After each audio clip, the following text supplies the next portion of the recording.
SCP-3013, An Expression of Mourning.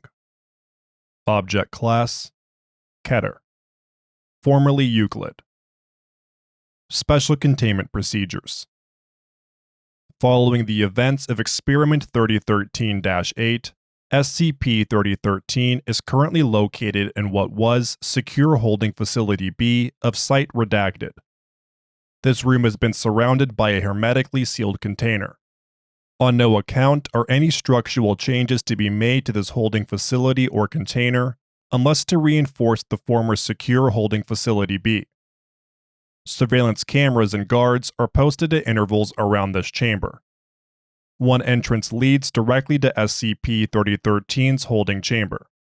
This is not to be used unless some way is found to penetrate the SCP-3013-1 instance currently permeating the holding chamber. Previous Containment Procedures. SCP-3013 is currently located in Secure Holding Facility B in Site Redacted. SCP-3013 is to be fitted with a painting on canvas or paper at all times. The painting currently used is a copy of Johannes Vermeer's The Milkmaid. Although due to the eventual violent nature of the SCP-3013-1 instances which are created as a result of these procedures, the search for an alternate painting is ongoing. The SCP-3013-1 instances created as a result of these procedures are to be given a variety of tasks which approximate duties which a female Dutch servant would have performed in the mid-17th century. Armed guards are to be present at all times to prevent violent outbursts which might damage SCP-3013. Due to the inevitability of a violent outburst occurring after 14 hours, it is recommended that the current SCP-3013-1 instance be terminated every 12 hours. Description: SCP-3013 is a wooden picture frame, which will alter its size, shape, and style to accommodate any painted canvas or paper inserted into it. Once a painting is inserted into it, SCP-3013-1 instances will begin to manifest in the surrounding area. SCP-3013-1 instances are usually objects, people, or alterations to the landscape which resemble features of the painting inserted into SCP-3013. The nature of these SCP-3013-1 instances changes depending on the painting in question. In a portrait painting, or a picture dominated by human or animal figures, the SCP-3013-1 instance will usually resemble the human or animal figures present in the painting. Such SCP-3013-1 instances will ordinarily be sapient, and will possess personality traits related to the subjects of the painting or the nature of their composition. If a painting with a lesser focus on human or animal figures is placed in SCP-3013, such as a landscape painting or an abstract piece, then SCP-3013-1 instances will often instead be an alteration of the physical environment around SCP-3013. Further details can be found in the experiment log below. Should SCP-3013 not have a painting within it, then an SCP-3013-2 event will occur. This consists of gradual damage affecting the landscape surrounding SCP-3013, usually via noticeable subsidence in the surrounding area, in addition to cracks and fault lines appearing over the course of several hours in the landscape and any structures close to SCP-3013.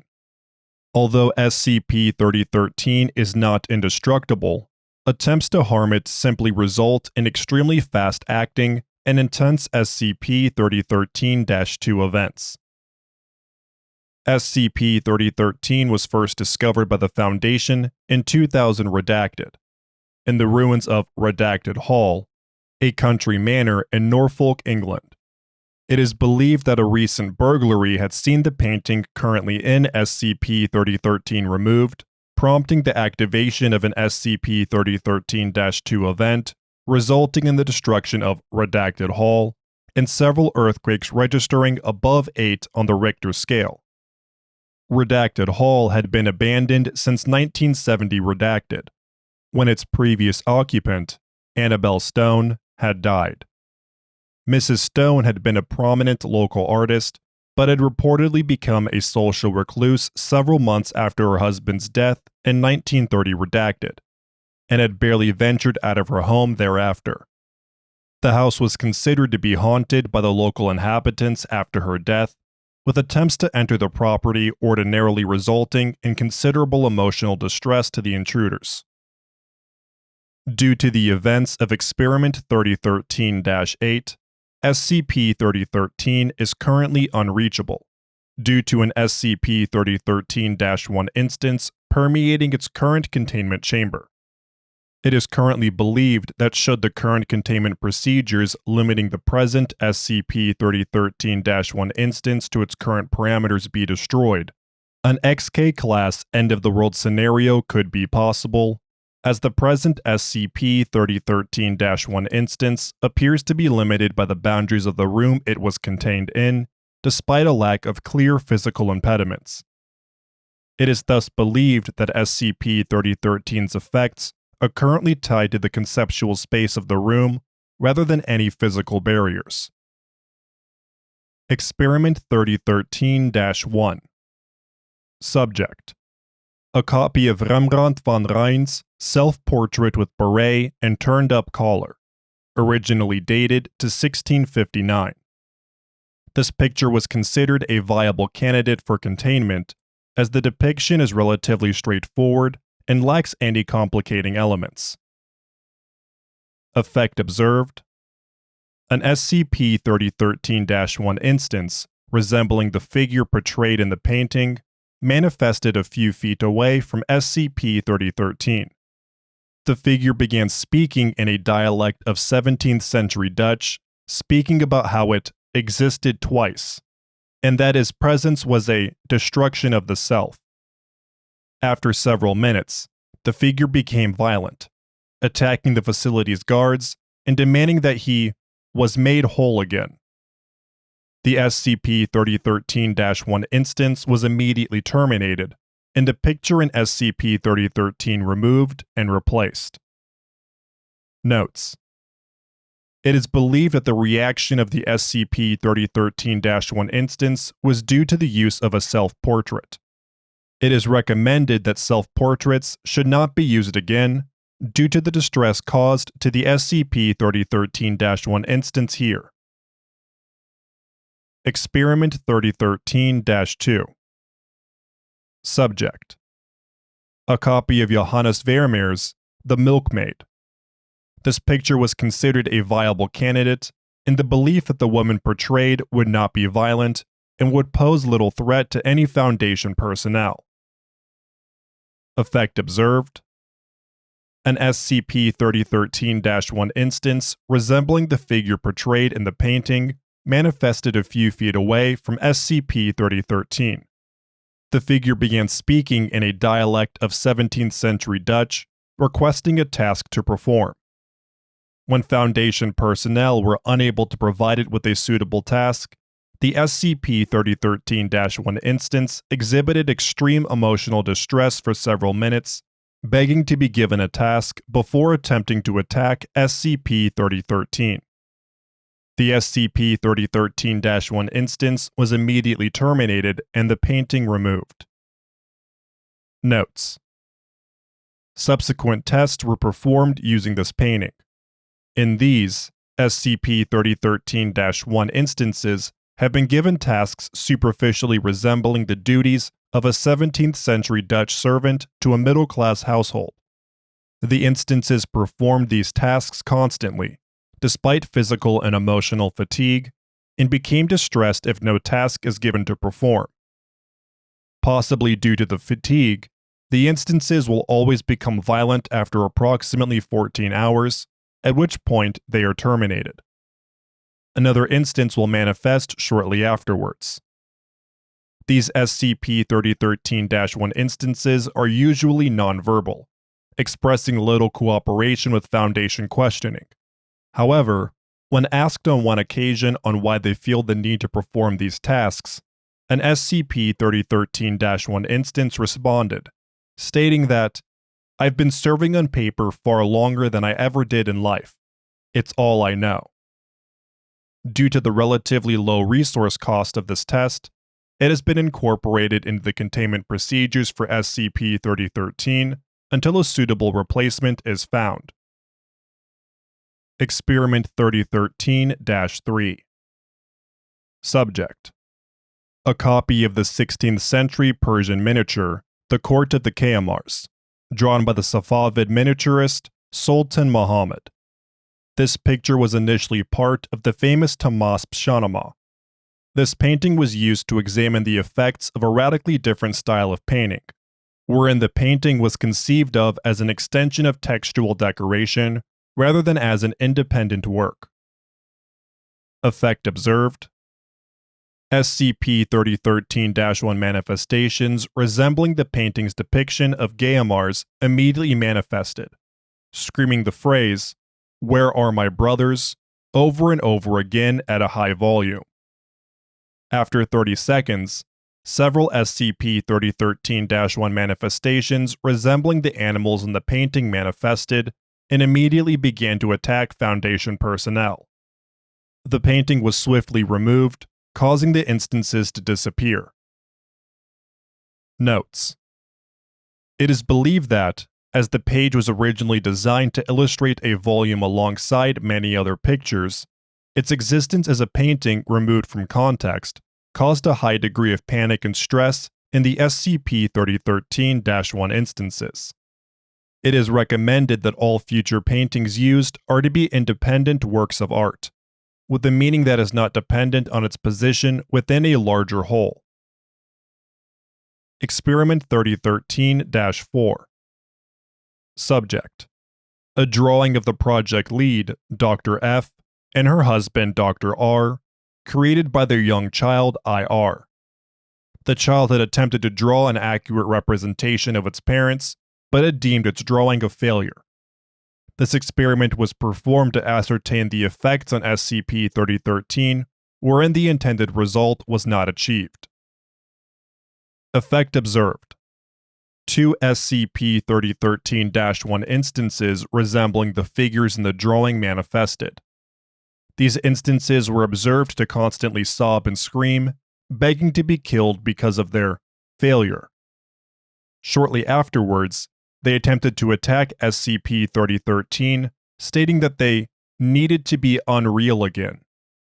The instances were swiftly terminated, and the painting removed from SCP-3013-1. Notes: by order of Dr. F, no drawings by children are to be used with SCP-3013 again. Experiment 3013-5. Subject: a copy of the painting View of Haarlem with Bleaching Fields by the 17th century Dutch painter Jacob van Rosteel. This experiment was conducted to ascertain the effects a landscape painting would have on SCP-3013. Effect observed: SCP-3013-1 instances resembling grass and trees rapidly began growing from the floor of the containment facility and attempted to restrain and strangle Foundation personnel present. SCP-3013 was swiftly removed, causing the disappearance of the SCP-3013-1 instances. Foundation personnel present have insisted that they could hear the words, "You do not belong here," and "You are not Arcadian," being whispered to them, but audio logs revealed no such sounds. Notes: this highly unexpected result, which lacks a clear explanation, has prompted further testing of landscape paintings with SCP-3013, especially those drawn in a non-European tradition. Experiment 3013-6.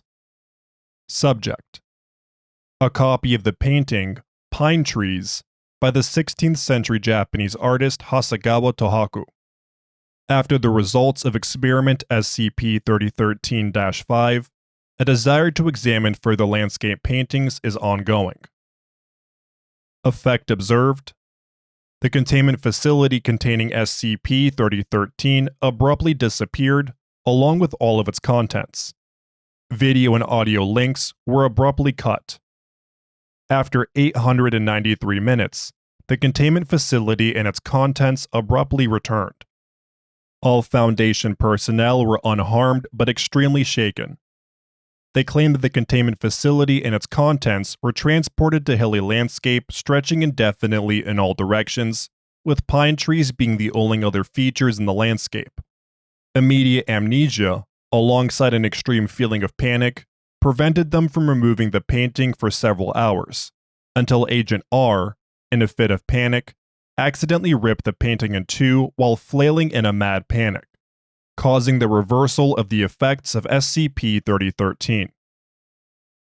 Notes: by order of Dr. Redacted, experimentation with landscape paintings and SCP-3013 is suspended until further notice. Experiment 3013-7. Subject: a copy of George Braque's Violin and Candlestick. This was to determine the effects of a manifestly non-realist style, in this case Cubism, on SCP-3013. Effect observed. The containment facility and its contents began to exhibit severe physical anomalies, with the abrupt destruction of several objects and the walls. The painting was swiftly removed from SCP-3013. A total of 8 Foundation personnel expired as a result of this experiment. Notes: following this experiment, Dr. F was removed as project lead and replaced by Dr. Redacted. It was believed that due to Dr. Redacted's capable and straightforward handling of the termination of SCPs Redacted, Redacted, and Redacted, he would provide a more mainstream and rational testing approach. Experiment 3013-8. Subject: a copy of Mark Ruthko's Untitled, Black on Gray. It was believed by Dr. Redacted that this would have a negating effect on SCP-3013's anomalous properties, owing to the artist's statement that the painting's meaning was concerned with death. Effect observed. The containment facility was abruptly filled with an SCP-3013-1 instance. This instance appears to be an absence of all matter. The instance is incapable of absorbing or reflecting light, with observers ordinarily providing no other descriptor than darkness, although some respond by calling it death instead. The status of all objects and people within the holding facility at this time of this SCP-3013-1 instance's manifestation, including SCP-3013 and 12 Foundation personnel, is currently unknown. Attempts to penetrate this instance by objects and personnel have simply resulted in them being sucked into the instance. Notes: due to the unexpected results of this experiment, SCP-3013 is currently unreachable. The containment procedures have been updated accordingly. The current SCP-3013 instance appears to possess some form of antimemetic effect.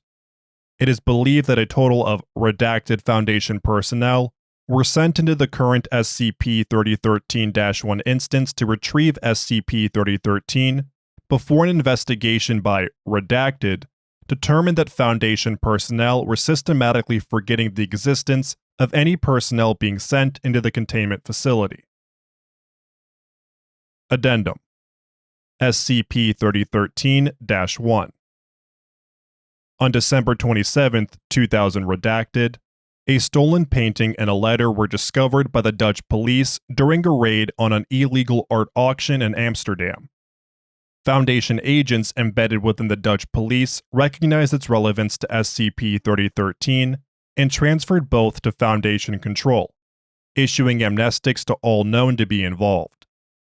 The painting is an oil-on-canvas work of considerable skill, dated to the mid-1930s, depicting a middle-aged man believed to be Elijah Stone, the husband of Annabelle Stone.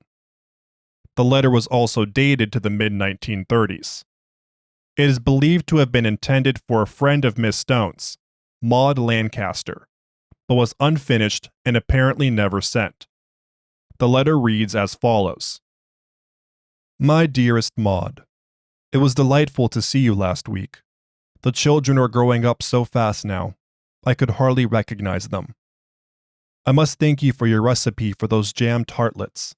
I might cook them for the church fundraiser next month. Your new house is so lovely. That little London flat of Jack's always seemed to be far too dark and squalid for you. I do appreciate your attempts to lift my spirits after Elijah's passing, but there really is no need. It has been almost a year now, and I'm doing quite fine on my own. My paintings are selling well recently, and a fellow from London recently bought that picture of my niece Harry for a tidy little sum. I do miss him dreadfully, but I'm beginning to piece things back together again. Reverend Jacobs has been most helpful, and always provides a kind shoulder to lean on. I think he might be a little sweet on me. He is an awfully handsome fellow, and it doesn't do for someone in his line of work to be unmarried at his age. By the way, I know that you're interested in spiritualists and mediums, so I thought this little story might amuse you. There's a medium in the village who I think I've mentioned before, Madame Quentin she calls herself. I think it's all frightful nonsense personally, but it does provide me with some amusement in the evenings. Watching all the locals get in a tizzy over some great aunt they never cared about anyway is rather fun. Anyway, there was a chap from America here, a doctor of some kind, who knew Elijah. Said that he knew him from his work in London. They'd often meet up at the Belgrade, apparently. He gave me the most marvelous wooden frame. It's in a delightful shade and with a lovely pattern carved into it. And I must tell you, Maud, he seemed at first like a perfectly charming and amiable young gentleman, but once he had given me the frame, he leaned in and said the most strangest of things. His voice was so cold and chilling that I've remembered every word. This object is an expression of mourning for your husband and my old friend. I shall tell you now that it must only be used for that. If it is not, then all the feeling, all the genius and all the grief poured into its construction will be misused. I'll start directing the energies of other ideas, thoughts that are not supposed to touch. So only use it for a painting of beloved Elijah, my dear.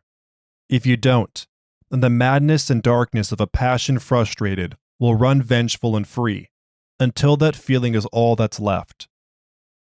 And then he quite abruptly left, before I was able to ask him what on earth he meant. It was all very mysterious, and the whole thing left me feeling a little shaken. I'm not sure that he was quite right in the head, but the frame is such a lovely piece of craftsmanship all the same. I think it's the perfect fit for that picture I painted of him a month before his passing. At this point, there is a break of several lines before the text resumes. The hand appears to be the same, but with a far shakier grasp on the pen, believed to be due to advanced age. It is believed that this portion of the letter was written several decades after the first. I don't remember this letter. I must have just forgotten about it, what with all the excitement of the day. I should have finished it, I suppose. I was rude not to, but I can't pretend I really care. You're long dead now, Maud. I don't think I ever saw you again after this. I couldn't see the point. I didn't have to try anymore. I didn't have to be brave. I didn't have to pretend to be happy. I didn't have to be lonely in a crowd anymore. I didn't have to try. It's just me and him, and he never grew old, and he always loves me. With love, Annie. Thank you for listening to SCP-3013, An Expression of Mourning by Tufto. If you enjoyed this SCP, please like and subscribe, and follow the link in the description of the SCP Wiki, and vote up the article to support the author and the SCP Wiki as a whole.